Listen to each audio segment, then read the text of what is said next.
¿Te has preguntado alguna vez por qué cada vez más hay tantos cristianos endeudados? Incluso después de leer y declarar la palabra de Dios, ¿aún siguen en las mismas condiciones? ¿Será que no creen lo suficiente en las promesas de Dios en su palabra? Yo soy Andrés Japay y este es su podcast de educación financiera para la vida práctica.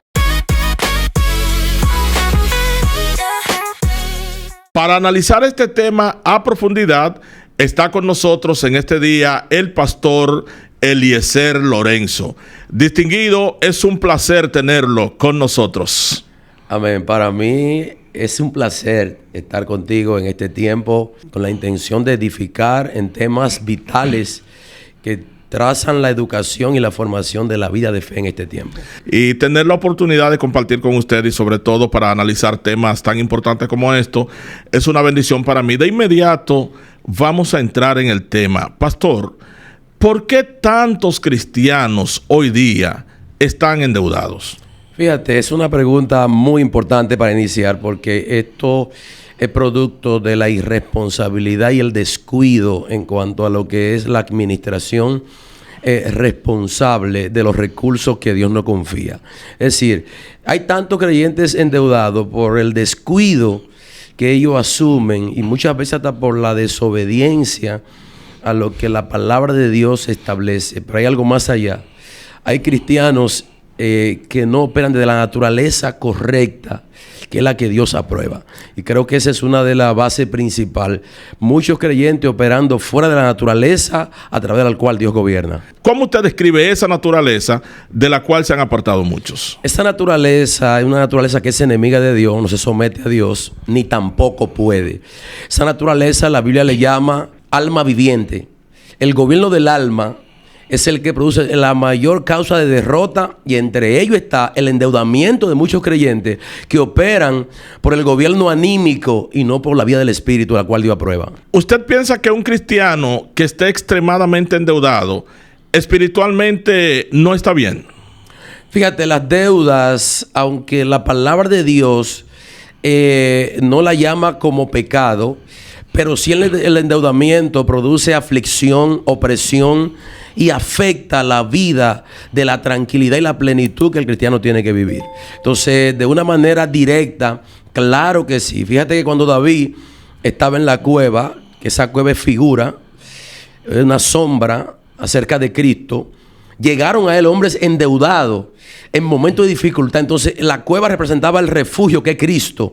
Entonces él dice: vengan a mí los que están como trabajados y cargados. Entonces las deudas son una carga que le quitan a la gente el sueño, lo intranquilizan y afectan su comunión con el Señor. De acuerdo a lo que expresa Juan en la tercera carta, dice: amados, yo deseo que tú seas prosperado en todas las cosas y que tengas salud, así como prospera tu alma.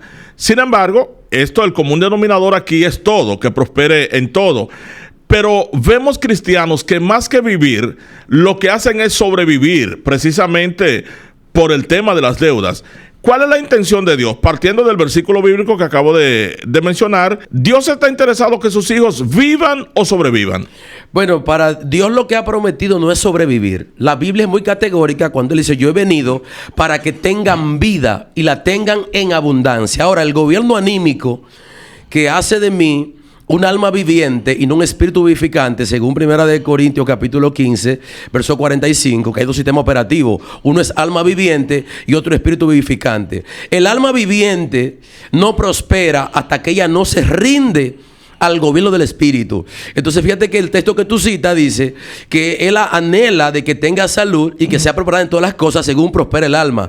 ¿Cuándo el alma prospera? Cuando se rinde de manera total a la sujeción y al gobierno de Cristo, que es la naturaleza a través de la cual Dios gobierna la vida de las personas. Hay una palabra que la voy a mencionar y honestamente siempre que escucho esta palabra a mí me da pena, me da vergüenza y no sé cuántas cosas. Y es cuando escucho personas decir, y sobre todo personas inconversas que dicen: yo no hago negocio con cristianos porque son malapagas. No, esa es la voz populi. Eso se escucha en diferentes lugares. Pero fíjate que cuando tú dices hay cristianos que no pagan, tenemos que saber que hay cristianos sin Cristo. Sí. hay muchísimos cristianos que no operan de la naturaleza que Dios aprueba. Cristo no es mala paga. Dice la Biblia que el impío toma prestado y no paga. El impío no es Cristo, el impío es Adán. Ok, pero entonces, si el impío toma prestado y no paga, en este caso un cristiano toma prestado y no paga, ¿es impío el cristiano por eso? No, exactamente. No está operando de la naturaleza correcta que es Cristo. Cristo no es mala paga. Sin embargo, dice que el justo, él toma prestado y paga. ¿Qué significa esto? Que todo tiene que ver con la naturaleza. Lo que pasa es, Japay, que hemos creído que la fe es una creencia, una ideología.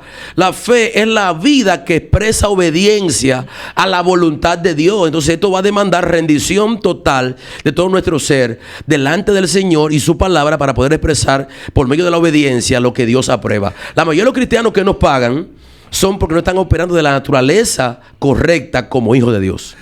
Desde el punto de vista bíblico, ¿la Biblia prohíbe tajantemente las deudas o advierte a no caer en ellas? Mira, no, la Biblia no prohíbe las deudas. Y este es un punto muy importante. ¿Por qué? Porque la Biblia dice que si alguno ve a su hermano padecer necesidad y no provee para él, ¿cómo puede decir que el amor de Dios mora? La Biblia dice también: al que te pide, dale, y al que te pide prestado, no se lo rehúse. Ahora bien, la Biblia establece las condiciones para nosotros tomar prestado, porque Dios no censura directamente la deuda como un pecado. Lo que sí Él censura es el manejo irresponsable de nosotros endeudarnos sin saber de dónde vamos a pagar, y entonces hacemos que el nombre de Cristo sea vituperado por nuestra conducta irresponsable de no tener una mayordomía exacta. Es importante también resaltar que Dios, Japay, no le da al que pide, le da al que administra. Entonces eso le va a demandar que tú te planifiques y tengas una administración responsable para tú tomar una deuda. Entonces eso significa que aunque yo le pida a Dios, pero si soy un mal administrador, Él no me va a dar a mí, le va a dar a aquel que administra aunque no le pida. Definitivamente, eso es lo que dice la Biblia, que muchos piden y no reciben porque piden mal. Y pedir mal, dice, porque piden para gastar en sus lujos, en sus deleites, en la ambición, en la avaricia de su corazón. La Biblia dice que tenemos que tener contentamiento con lo que tenemos ahora y que nuestras costumbres sean sin avaricia. Pero tenemos demasiado creyentes operando en la naturaleza avariciosa que no es Cristo, es Adán. Y yo sé que ese tema tiene un poquito de grima, porque hay personas que quieren tratar la esencia del evangelio bajo la disolución en que los sistemas han drenado en este tiempo la fe, que han llevado cristianos a un nivel de debilidad que muchas veces no son representantes de Cristo, sino sustitutos de Él. Usted conoce el milagro de la viuda y el aceite, ¿verdad? Que se ha predicado cantidades de veces sobre eso en la Biblia, ¿verdad que sí? Sí. La viuda está en problemas porque su esposo falleció y le dejó esas deudas, ¿verdad? Y los acreedores venían para quitarle a sus hijos, que eso era usual en ese momento. Bueno, el profeta hizo el milagro y ya ustedes saben lo que sucedió. Ahora, hay un detalle, es que cuando ella le habla de su esposo al profeta, dice que era un hombre de Dios, que era un hombre temeroso. Pero entonces no le da la idea de que ese hombre temeroso de Dios quizás fue mal administrador, por lo cual murió y dejó esas deudas. Aunque la Biblia no da razones por las cuales dejó las deudas, pero pudo haber sido un caso de mala administración. ¿Qué usted cree? Pudo haber sido, no. Fue un caso de mala administración. Fíjate que los acreedores vinieron, porque el acreedor es el amo del que se endeuda, sí, dice la Escritura. Entonces es importante que entendamos que este siervo de Dios sale del escenario. Y fíjate que hay modelos del antiguo pacto que son figura, son sombra y son tipo. Sí. Entonces muchas veces nosotros tomamos modelos bajo una administración equivocada de lo que era una figura, una sombra de lo que había de venir y que Dios nos está manifestando, para que tengamos la advertencia del cuidado y la responsabilidad que tenemos que tener al momento del manejo que tenemos que tener con las finanzas y los recursos que Dios nos da. Porque fíjate que este siervo le transfirió la deuda a su familia, sí, y tuvo Dios que intervenir de una manera. ¿Qué significa esto? Que la deuda en un momento determinado no escapa a que el amor de Dios en un momento se manifieste para libertar a aquel que está oprimido. Fíjate que Él perpetuó en su descendencia, transfirió el problema a su descendencia, y Dios tuvo que intervenir de manera milagrosa. Y hay personas que quieren vivir de milagros todos los días. Los milagros tienen un nombre milagro y no son todos los días. Y hay personas que quieren hacer de los milagros el pan nuestro de cada día. Jesús hizo 38 milagros en su ministración de 33 años de vida aquí. Y mucha gente quiere vivir de milagro por un endeudamiento irresponsable y una mayordomía que Dios no aprueba. Pero yo he escuchado personas que testifican y dicen que estaban endeudados y que el Señor les pagó su deuda. Incluso yo he escuchado personas, pastores, que dicen que han tenido deudas y cuando van al banco a pagar, allá le dicen que no, que su deuda fue pagada. ¿Y cómo podemos hablar de eso entonces? Bueno, creemos 100% en los milagros. Dios es milagroso, hace milagros. Tenemos cantidad de eventos que señalan que Dios hace los milagros, pero los milagros no son todos los días. Usted no puede endeudarse bajo las aspiraciones de que Dios va a hacer un milagro cuando usted no hizo un presupuesto, cuando usted no se preparó, cuando usted no generó un fondo de emergencia para el día malo. Entonces tenemos mucha irresponsabilidad operando de la naturaleza contraria a la que Dios aprueba, y después queremos apelar a los milagros y andamos corriendo donde quiera que haya un milagroso o alguien promoviendo milagros, promoviendo acciones sobrenaturales. Andamos corriendo detrás de eso para que Dios nos saque de lo que nosotros fuimos responsables directamente por no tener un cuidado y una responsabilidad ante el manejo financiero. Cuando vemos Proverbios 22:7, dice que el que toma prestado es esclavo del que le presta. ¿Hasta qué punto podemos aplicar eso hoy? Bueno, este es un punto sumamente vital, porque Dios va a demandar sobre ti cuando tú contraes una deuda que tú respondas. Y si tú no respondes, tú te debes a tu acreedor. Entonces, dentro de nuestro estado presente en el que nos encontramos, tenemos muchas personas oprimidas en este tiempo porque no le prestan atención a verdades como esta, que tienen que estar en gobierno en nuestras vidas y ser temerosos de la advertencia que Dios nos da ahí. Somos muy alegres para nosotros enfrascarnos en endeudamiento irresponsable, porque a veces no tenemos de dónde. Dijo un político importante de este país que mi capacidad de obtener una deuda no está en la capacidad de lo que me puedan dar, sino en la capacidad que yo tengo de pagar. Entonces muchas personas, sin tener la capacidad de dónde van a responder, se endeudan y no saben que están haciendo a su acreedor un amo, el cual cuando te llame, tú no puedes sentirte mal porque tú sabes que tú contraíste un contrato, una deuda con él, y tú tienes que dar la cara. Ok, pero no tienen la capacidad, pero tienen la fe de que Dios va a proveer. Y recuérdese que Dios le proveyó a Abraham en el último momento, y no puede Dios hacer lo mismo conmigo, que soy su siervo. Pero lo que pasa es que hay mucha fe fingida. Okay. Mira, la fe es un tema que tiene que ser trabajado con mucha profundidad, porque hay una fe que no es la fe que Dios aprueba. Por eso la Biblia habla de la fe no fingida. Hay una fe fingida basada en vanidades ilusorias que están ligadas al anhelo y al lujo de mi corazón y a la presunción propia mía. Una fe que no trasciende, ni que Dios tiene compromiso con esa fe, porque esa fe lleva a la gente a violentar los postulados bíblicos y a no obedecer lo que la palabra de Dios dice. Oye bien, la obra de la fe es la obediencia a la palabra, y toda fe que no obedece a la palabra es una fe falsa, es una fe fingida, y una fe que no trasciende en el tiempo. El yo crear un fondo de emergencias para cuando se presente una situación inesperada en el futuro, ¿eso es falta de fe, tomando en cuenta que Dios provee en todo tiempo? No, eso es parte de la fe. El que tú crees un fondo de emergencia, eso es una ley espiritual que está en Cristo, que te permite ahorrar, no despilfarrar, no dilapidar todo lo que Dios te da por motivos superfluos, innecesarios. A veces nos vemos en grandes problemas porque queremos alimentar ambiciones de nuestro corazón, que a veces le ponemos ropa de visión. Hay gente que a la ambición de su corazón le dice que no, que es la visión que Dios me dio. Y cuando tú revisas, no es más que la ambición de la avaricia en su corazón, de construir su nombre o de competir con los modelos de este mundo. Y muchas veces utilizamos eso como parámetro para justificar cosas que no tienen aprobación divina. Es importante que seamos responsables en cuanto a nuestra fe. Nuestra fe produce obediencia a la palabra. Dicho sea de paso, la fe sin esa obra es una fe muerta. ¿Puede un cristiano tener mucha fe y al mismo tiempo ser un mal administrador de los recursos que Dios le entrega? Por supuesto que no, porque la fe es la obediencia a la palabra, y la palabra te manda que todo mayordomo sea hallado como fiel. La palabra dice que nosotros no somos dueños de nada, sino administradores de todo. Entonces se demanda de que el administrador sea hallado como fiel. ¿Qué dice la Biblia en Lucas 16 acerca de la mala administración de un siervo que se le confió? Señalando el Señor cómo la gracia y la bondad de Dios ponen en tu mano los recursos para que tú tengas un cuidado y responsable manejo de lo que Dios te ha confiado. Y dice que este mayordomo fue acusado de disipador, de malutilizar lo que Dios le había dado. Y vino un preaviso: ya no podrá ser mayordomo. Es decir, Dios está desaprobando la mala mayordomía.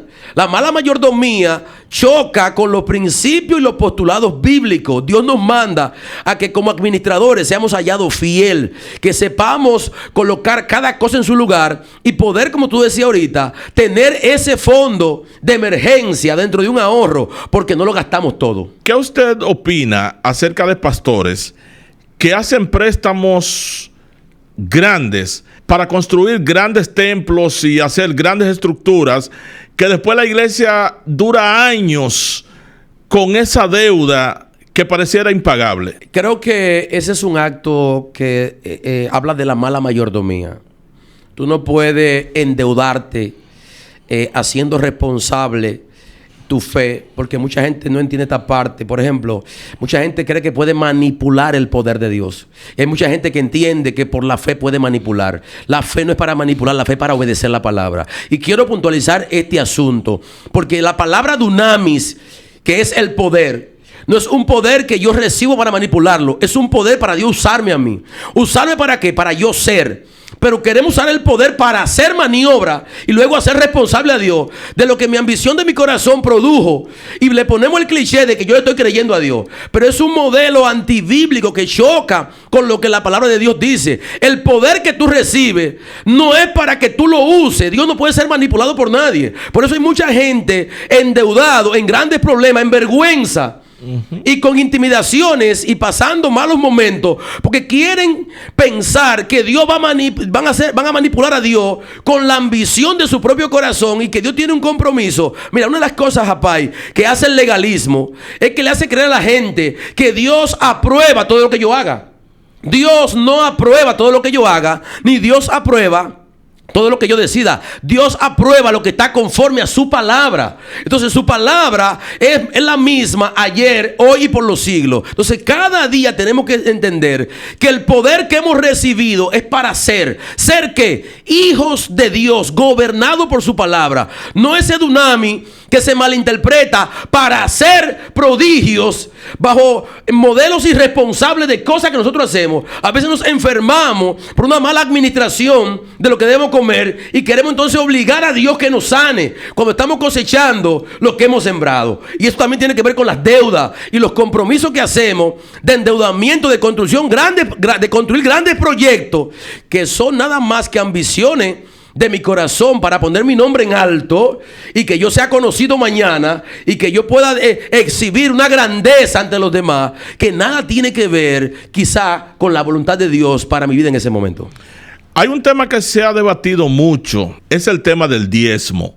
¿Qué opina usted acerca del diezmo? Fíjate, nuestras opiniones siempre tienen que cuidarnos de no contaminar lo que dice la Biblia. El diezmo es la porción de Dios que Dios imparte dentro de lo que Él nos da. El diezmo es una parte que es de Dios y hay que darle a Dios lo que es de Dios y a César lo de César. Así como usted cumple con sus compromisos, usted paga sus deudas fijas que usted tiene, así dentro del fruto que Dios te da hay una semilla que le pertenece a Dios.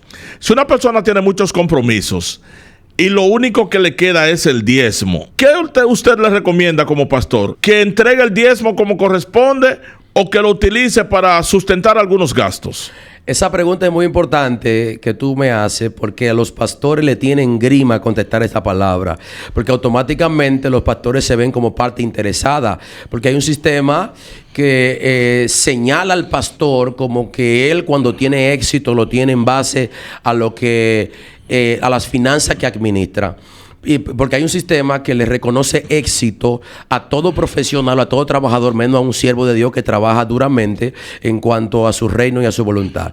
El diezmo es de Dios y lo de Dios no se toca. Si tú me preguntas qué le recomiendo a ese pastor, como el diezmo no es tuyo, el diezmo es de Dios, cumple con Dios, que Dios se encargará de suplir lo que tú necesitas conforme a las riquezas de su gloria. ¿Cómo usted valora el hecho de que un cristiano tenga que coger todos los días la comida que va a cocinar en su casa, cogerlo fiado en el colmado? Bueno, él va a quebrar ese colmado. ¿Cómo un colmado, cómo un negocio se sustenta con fiado toda la semana? Hay cristianos, si es cristiano, no importa quién sea, usted va a llevar a la ruina, porque ¿con qué recurso va a reponer ese dueño de colmado cuando tenga que volver a reponer los productos que usted se llevó? Entonces es una irresponsabilidad, es un mal manejo, es una mala práctica de usted pensar que usted todos los días puede ir a tomar la comida fiada. Usted tiene que saber que no es voluntad de Dios que usted incurra en esa práctica, porque tiene que tener administración y tener cuidado en el manejo de todo lo que Dios pone en tus manos. Bien, nosotros estamos hablando del cristiano y las deudas. Pero hay que destacar que no solamente esto va con las personas, digamos, aquellos que asisten regularmente a una congregación. Hay muchos pastores y líderes que también están endeudados y están ministrando y están en plataforma y muchos de ellos son reconocidos, pero están podridos en deudas. Ahora, ¿cómo valora usted el hecho de que un ministro, un líder, esté sumamente endeudado y encima de eso le deba incluso a miembros de su congregación? Mira, eso es una práctica irresponsable de una mala mayordomía. La Biblia dice: a nadie deba nada. Hay ministros que tienen la mala práctica porque operan de la naturaleza contraria a lo que Dios aprueba. Quiero resaltar esto de nuevo. No es lo que hacemos, es de qué naturaleza lo estamos haciendo. Cristo no va a llevar a ningún hijo de Dios a un endeudamiento extremo. Es una práctica irresponsable. Tenemos que saber que usted, si va a tomar una deuda, debe saber desde dónde usted va a proveer. No es una buena mayordomía que usted se endeude continuamente como práctica por ambiciones de su corazón, por lujo, hasta por unas vacaciones, haga una deuda. Si usted tiene que saber que si usted hace una deuda, debe saber de dónde mañana usted va a sacar para pagar, porque la Biblia, vuelvo y reitero, la Biblia no condena como pecado que usted haga una deuda. Lo que sí condena es la irresponsabilidad continua de que usted no quiera pagar el compromiso que usted asumió. Esto hay que resaltarlo, Japay. Sí. En un momento determinado, todos nosotros podemos tomar una deuda, porque hay veces que tú también tienes un compromiso y te ven en un momento de aprieto. Tenemos el caso de Nehemías capítulo 5, donde el pueblo hizo deuda por hambre. Tú sabes que en un momento determinado la inequidad social y la mala administración de las autoridades desvían todos los beneficios para un solo grupo. Y hay un grupo que está debajo, que le llega pocas cosas. Hay veces que para comer, en Nehemías capítulo 5, Dios levanta a Nehemías como modelo de Cristo, que viene a enfrentar el endeudamiento que había y cómo los acreedores se aprovechaban también de la necesidad de otro para endeudar a la gente y sacar provecho de eso. Y Nehemías llega a solucionar el problema de la deuda y a quitarle la opresión, porque todo el que está endeudado, como líder, como pastor, como ministro, está bajo opresión, porque su acreedor está encima de él. Entonces no hay paz, no hay tranquilidad, no hay comunión, y eso afecta. Entonces creo que usted no puede incurrir en esos endeudamientos si usted no tiene una planificación previa de dónde usted va a sacar lo que va a pagar. Imagine, pastor, este escenario. Yo predicando en la congregación y tengo al frente el hermano Roberto, por mencionar un nombre, que yo sé que le debo y él quiere que yo le pague, pero yo no le puedo pagar. Yo tendría cara para predicar y sobre todo teniendo a esa persona mirándome. ¿Pudiera yo mirarle el rostro a ese hermano mientras yo predico? Bueno, es un tema incómodo, por eso la ética del pastor no le permite ese tipo de casos. Y hay muchos pastores que no saben la diferencia entre qué se puede y qué no se puede. Y todo pastor, todo hombre de Dios tiene que saber que no es de buen gusto tú tener sentado en una silla a alguien que tú tienes que verle la cara y tú estás hablando de un Dios que lo provee todo, pero ese Dios al primero que no le provee es a ti. Creo que es vergonzoso, es antiético tú incurrir en ese tipo de práctica. Esas son conductas inapropiadas que tienen que ser removidas de lo que es la esfera del ministerio. Incluso, Japay, tenemos el ministro, como tú decías ahorita, endeudado, que entonces ponen tarifa al momento de predicar para saldar su deuda. Empiezan a vender la palabra de Dios porque tienen compromiso y salen a veces de los púlpitos quejándose: en esta iglesia me engañaron, aquí no vuelvo, porque fueron a predicar no por pasión, no por las almas, sino por la deuda que tienen encima, y quieren obligar a Dios.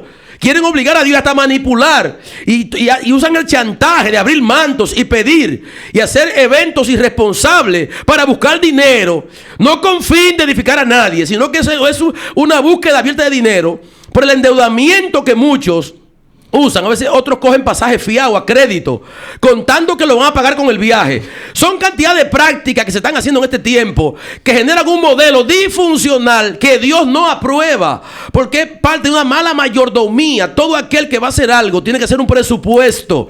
Y dice la Biblia en Lucas 14:28 que todo aquel que va a hacer un proyecto tiene que sentarse a saber de dónde va a sacar los recursos para que mañana usted no se vea oprimido y afectado por los acreedores que te dieron esos recursos. ¿Usted piensa que las redes sociales están empujando a muchos cristianos a vivir por encima de su capacidad económica? Definitivamente no las redes sociales, los sistemas de esta tierra, de este mundo. El mundo es un sistema que no va a reconocer tu fe, ni te va a alimentar nada que tenga que ver con la palabra. Va a llevarte cada día a todo lo que trae enemistad con Dios. Las redes sociales es un medio que está minado de mentira, de error, de falsa doctrina, doctrina de demonios, doctrina de hombre, dogma. Cantidad de gente que están apartando a la gente de la fe, de la verdad. Entonces estamos ante retos sumamente serios y tenemos que tener precaución al momento que vamos a consumir las redes, porque estamos minados de mentira, de engaño y de muchas cosas que no edifican. Una persona ya, y en este caso un cristiano, que se encuentre en situaciones difíciles de deudas, ¿cuál sería el primer paso que debería dar para salir de esa situación? El primer paso es buscar la manera de producir. En un buen dominicano, trabajar. Hay personas que tienen otro problema, que se endeudan en nombre de la fe y no quieren trabajar. Usted tiene que saber que el paso número uno para usted salir de los compromisos es hacer los medios productivos. Hay personas que tienen un alto concepto de sí que el que deben de tener. Hay personas que ven el trabajo como un problema. Usted tiene que saber que usted está endeudado. Usted tiene que buscar la manera de producir y trabajar para usted cumplir con su compromiso y salir de aquello que usted se comprometió. Porque hay muchas personas que, vuelvo y reitero, de manera irresponsable, por una mala mayordomía y por un descuido espiritual, porque debo de reconocer esto, la mala mayordomía es descuido espiritual. La vida espiritual de un hombre estable le permite tener cuidado con los pasos que va a dar, que no sean bajo la guianza, la dirección de Dios, y previamente saber de dónde va a salir aquello con lo que usted va a pagar la deuda que usted contrajo en un momento determinado. ¿Usted cree que el espíritu de competencia entre ministros está llevando a muchos al colapso financiero? Tú lo acabas de decir. Se están haciendo muchas cosas por competencia, muchas cosas por rivalidad. Ahora mismo estamos en un tiempo donde se están construyendo los nombres, donde cada quien quiere que su nombre sea conocido, que su nombre sea visto, que su nombre sea popular. Se están haciendo muchas cosas por contienda y otras por vanagloria. Y eso conlleva a mucha gente a involucrarse en problemas y en conflictos que no tienen aprobación divina, pero después queremos que Dios saque la cara. Yo siempre uso un dicho que digo: Dios no está comprometido a mantener un hijo que él no engendró. Hay problemas que no lo engendró Dios, que lo engendramos nosotros, pero no buscamos la guianza, no oramos, no le pedimos a Dios dirección, y después que nos metemos en el problema queremos que Dios saque la cara por nosotros. Y ahí es donde vienen los compromisos, y muchas veces la misericordia de Dios nos alcanza, porque Dios es misericordioso y su amor no deja de ser para con nosotros, y Él es compasivo y clemente. Pero muchas veces somos procesados y somos enjuiciados por Dios, porque Dios no puede ser burlado. Todo lo que el hombre sembrare lo va a cosechar. Entonces hay mucha gente que el dolor, la opresión, la lucha, la prueba que está viviendo es producto de lo que ha sembrado fuera de la voluntad de Dios.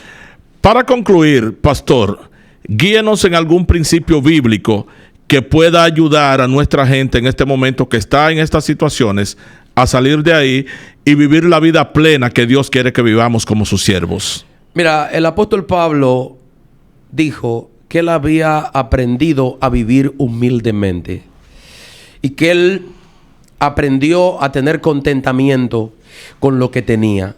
A veces tenemos personas que no aprenden a tener contentamiento con el estado en el cual Dios te permite.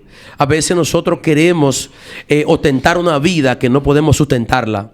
A veces queremos tener cosas que no tenemos la capacidad de cómo mantenerla. Hay personas que se involucran en un vehículo que el mantenimiento y el costo de ese vehículo tú no tienes cómo mantenerlo. Tenemos personas que se enfrascan en grandes mansiones lujosas, que el mantenimiento, la pintura de esa casa, la limpieza de esa casa conlleva un mantenimiento y una entrada fija, permanente, que te permita. Entonces tenemos que aprender, como dijo el apóstol Pablo, a vivir humildemente y a tener contentamiento. La vida de Cristo en nosotros nos produce el contentamiento, nos enseña a vivir conforme a lo que Dios nos da y a estar contento con lo que tenemos ahora, porque la raíz de todos los males es el amor al dinero, y tenemos mucha gente amando cosas que Dios no ama.